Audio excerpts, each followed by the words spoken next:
Alright, so, we're going to be doing a review of Rocket Raccoon and Doctor Doom, or Doctor Doom and Rocket Raccoon.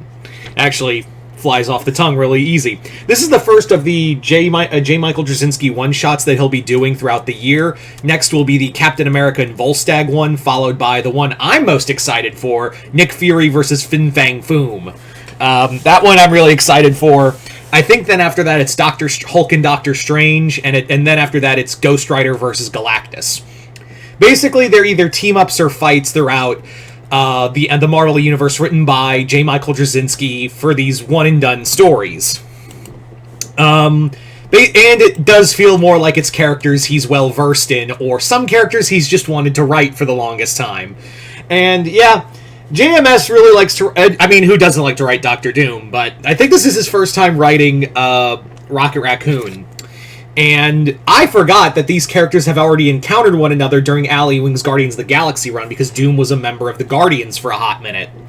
So so what is this comic about? This comic basically has Doctor Doom working on a new experiment, but the problem is he needs a little help from a science, from a master of science in its own right. Unfortunately, Tony Stark and Reed Richards and Bruce Banner aren't exactly picking up his calls. So, after paying off a large sum of money, he enlists the help of Rocket Raccoon, which, honestly, this feels really I'm gonna be honest, this team-up between Doctor Doom and Rocket Raccoon, it feels pretty flimsy. Like, there's no way, even if Doom was aware that, yeah, we work together, and yeah, they do reference the body swap that happened in Ali Wing's run, where Doom and Rocket did switch bodies.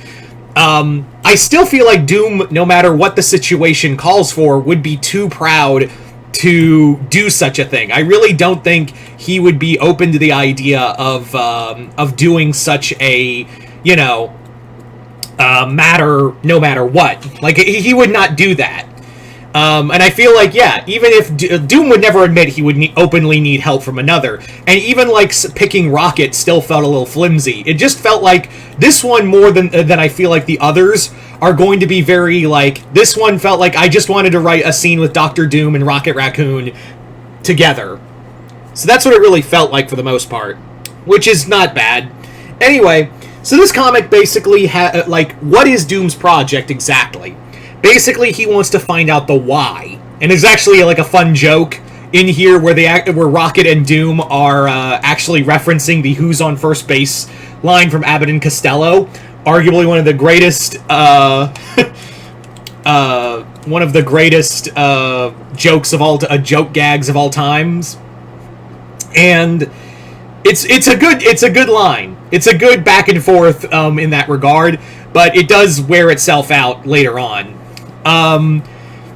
But yeah, so Doom basically wants to go back to beyond the Big Bang and find out why his life sucks so much. Like, why? He's basically like, I lost my mother, who was trying to protect me. I lost my father, who was a good man who tried to protect me.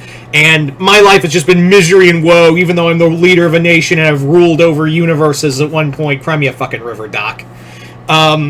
So he enlists Rocket to help him build this machine that will be a mixture of magic and science in order to do that.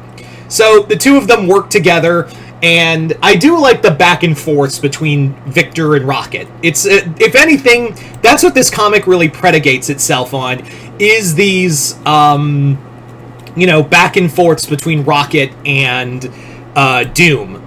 Those ones are those are the really solid ones, I will admit, is that these are really solid, what's the word? Like, conversations. There's no move the car, George, just to coin a phrase from Comic Pop. There's no, like, move the car, George moments between the two characters. I also like that it's, that at least when JMS is writing dialogue, you really, it's the strong suit of him. Unless it's like a move the car, George moment where it's like and I think this is going to benefit the one-shots, because now he doesn't have to, like, stretch out a scene with a goddamn 2-page thing that goes nowhere with some character. So, at the bare minimum, there is, at least we're going to have that going for us, in that regard. But yeah. The comic is, I really do like that we do get to see, like, what's beyond the before the Big Bang, which is weird because we kind of did that in Al Ewing's Defenders run, where we focus on even teaming up with Galactus's mother in that storyline of before the Big Bang. Yeah, there was, if we know in the Marvel Universe, then yeah. But I guess the way Doom tries to describe it is that we're seeing before, like it's supposed to be like, as he calls it, the Big Bang -1, and I'm like, oh, so we're ripping off Godzilla too. Cool, guys. But yeah, what they basically run into is a being that looks essentially like Clayface, who takes... Now, this comes as a big part of the comic, where to build this engine, Doom ripped out a piece of his soul to build this machine, this time machine, to go back into the universe, because they were moving through entropy, not time travel. But what happens is that the being takes the piece of Doom's soul and creates the universe. In doing so, Doom has basically...